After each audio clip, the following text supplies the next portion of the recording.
Ok, donc je suis en RVB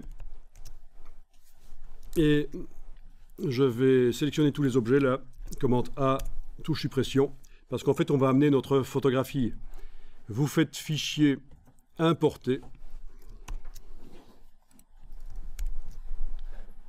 et vous allez chercher l'image PSD.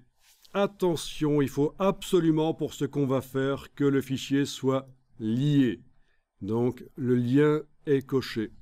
Ça veut dire qu'en permanence, Illustrator va regarder ce qui arrive à l'image sur le disque dur, et si elle est modifiée par Photoshop, il va le dire, ou faire la mise à jour automatique, ça dépend de ce qu'on a réglé comme option dans Illustrator.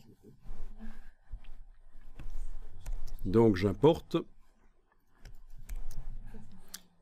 On a le curseur qui est chargé. Si vous cliquez, l'image arrive avec les dimensions en centimètres qui sont pré-réglées dans le fichier. Donc une image, ce sont des pixels, un nombre de pixels en largeur et en hauteur, mais en plus de ça, il y a des informations sur la résolution et la dimension en centimètres. Elles ne nous intéressent pas du tout, en fait, ces informations de résolution et de dimension en centimètres.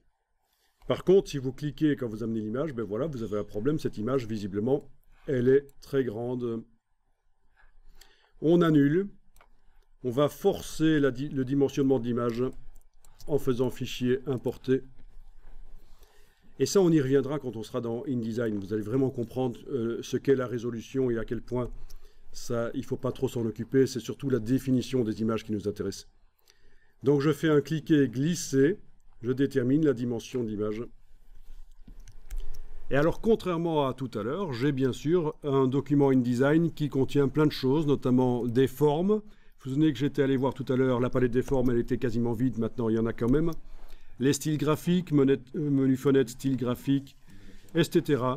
Il y a plein de choses qui sont peuplées, les palettes sont peuplées d'éléments, parce que j'ai fait fichier nouveau document dans Illustrator et que j'ai importé l'image. Je n'ai pas fait l'erreur d'ouvrir l'image en faisant fichier ouvrir.